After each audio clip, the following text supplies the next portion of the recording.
बच्चों, अब हम जो तीसरे प्रकार के व्यावसायिक संगठन की बात करने जा रहे हैं, ये एक बड़ा विशेष व्यावसायिक संगठन है क्योंकि ये व्यवसाय होने के साथ साथ ये इसके अंदर सामाजिक कल्याण और एक समाजवाद की भावना भी छिपी हुई है। ये व्यावसायिक संगठन है सहकारी समिति। सहकारी शब्द का मतलब होता है एक साथ एकजुट होकर मिलकर काम करना है, सह कार्य यानी साथ मिलकर कार्य करना। तो सहकारी समिति एक ऐसा व्यवसायिक संगठन है जहां कुछ व्यक्ति अपनी स्वेच्छा से मिलकर अपने सदस्यों के कल्याण के उद्देश्य हेतु एक व्यवसाय की स्थापना करते हैं। इस व्यवसाय का मुख्य उद्देश्य होता है व्यवसाय से जुड़े हुए सभी सदस्यों का कल्याण करना या उनके कल्याण से जुड़े हुए कार्यों को बढ़ावा देना। भारत में इस तरह का व्यवसाय कानूनी तौर पर सहकारी समिति अधिनियम सन 1912 के अंतर्गत आता है। इसका अर्थ यह है कि अगर हम इस तरह का व्यवसाय करना चाहते हैं तो हमें हमारे व्यवसाय को इस अधिनियम के अंतर्गत पंजीकृत करवाना पड़ेगा। तो बच्चों, इस तरह के व्यवसाय का आप मूल भाव यह समझें कि यह वह व्यवसाय है जो व्यवसाय तो है लेकिन साथ ही साथ इसका उद्देश्य है लोगों और खास करके जो सदस्य हैं व्यवसाय के, उनका हित देखना।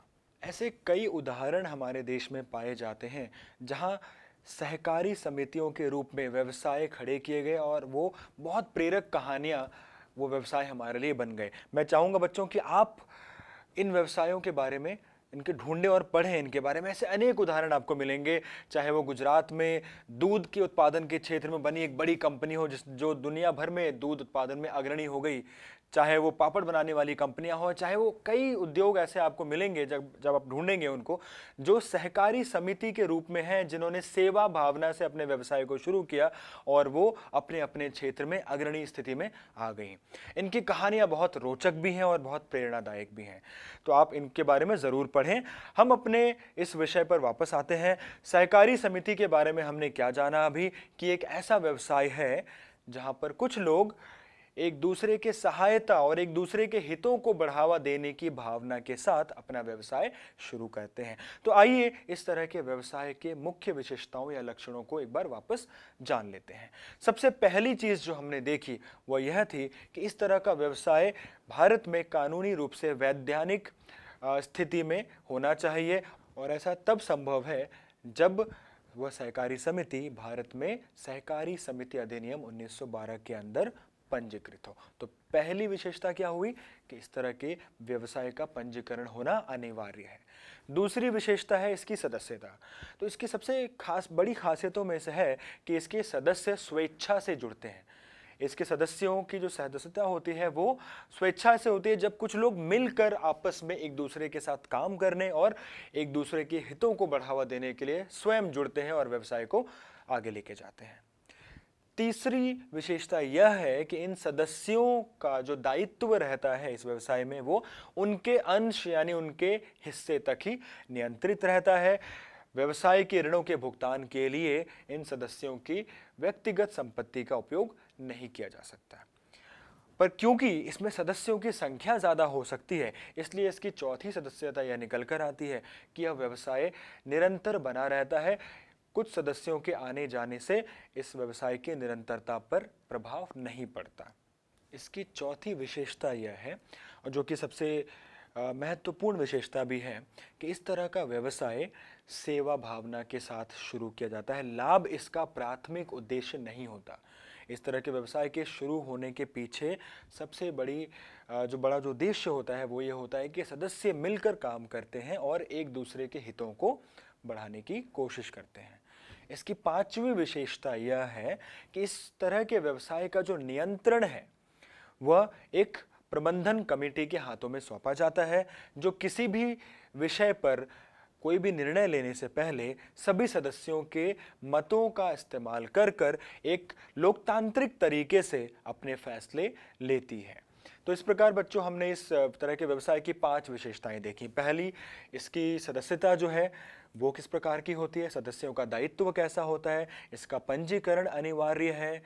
चौथा, इस तरह के व्यवसाय में सेवा भावना सर्वोपरि होती है, सबसे ऊपर होती है। और पांचवा, इस तरह के व्यवसाय का नियंत्रण लोकतांत्रिक तरीके से एक प्रबंधन कमेटी के द्वारा लिया जाता है। तो फिर से अगर हम यहाँ पर वही करें जो हमने पहले किया है कि आप इसकी विशेषताओं से इसके गुण और अवगुणों को समझने की कोशिश करें, तो आप पाएंगे कि इसके कुछ गुण इस प्रकार हैं कि इस तरह का व्यवसाय सर्वप्रथम निरंतर बना रहता है, यानी कि सदस्यों के आने या जाने का व्यवसाय की आयु पर प्रभाव नहीं पड़ता। दूसरा, इस तरह के व्यवसाय में पूंजी सामान्य तौर पर पिछले दोनों व्यवसायों से ज़्यादा होती है, क्योंकि इसके अंदर सदस्यों की संख्या भी ज़्यादा होती है। तीसरा, इस तरह के व्यवसाय में लोकतांत्रिक गुणों को बढ़ावा मिलता है, क्योंकि इसके फैसले लोकतांत्रिक तौर पर वोटिंग के द्वारा या सबके मतों के द्वारा लिए जाते हैं। इसी प्रकार इसके हम कुछ अवगुणों की चर्चा भी कर सकते हैं।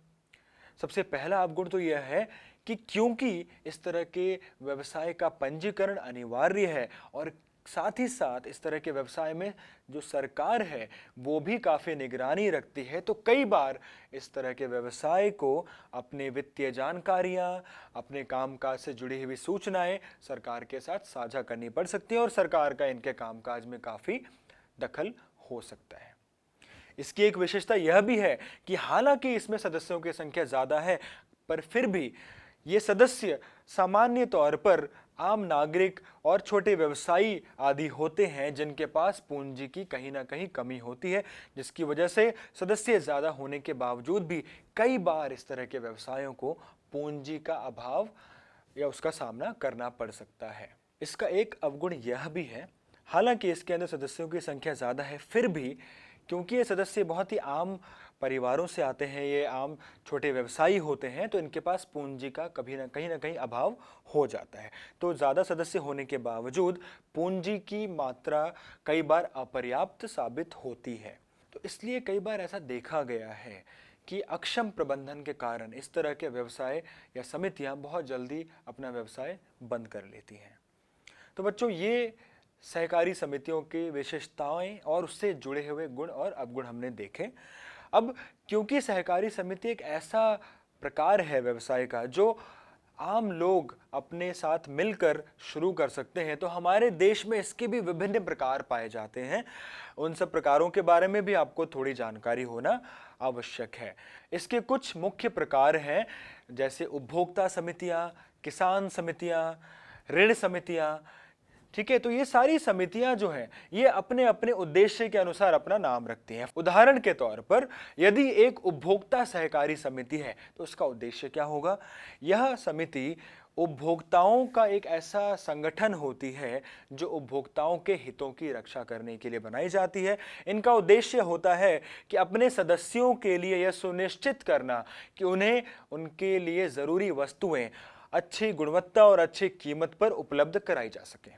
इसी तरह उत्पादक सहकारी समितियां भी होती हैं। उनका उद्देश्य होता है कि उत्पादकों को, खास कर छोटे उत्पादकों को यह सुनिश्चित करके देना कि उन्हें अपने उत्पादों या वस्तुओं और सेवाओं की बिक्री के लिए उपयुक्त बाजार और उपयुक्त कीमतें मिल सकें। इसके अलावा कई सारी किसान समितियां भी हमारे देश में पाई जाती हैं, जिनका उद्देश्य पुनः वही है कि किसानों के हितों की रक्षा करना, किसानों के फसलों या उनके उत्पादों को सही समय पर, सही बाजार में और सही कीमतों पर विनिमय या बिक्री के लिए उपलब्ध कराना। तो बच्चों, ऐसी कई समितियां हमारे समाज में पाई जाती हैं। ये ना केवल हमारे समाज में व्यवसाय करने का एक विकल्प प्रदान करती हैं, बल्कि इसके अलावा ये सामाजिक हित और कल्याण को भी बहुत अच्छे और सुगम तरीके से बढ़ावा देती हैं।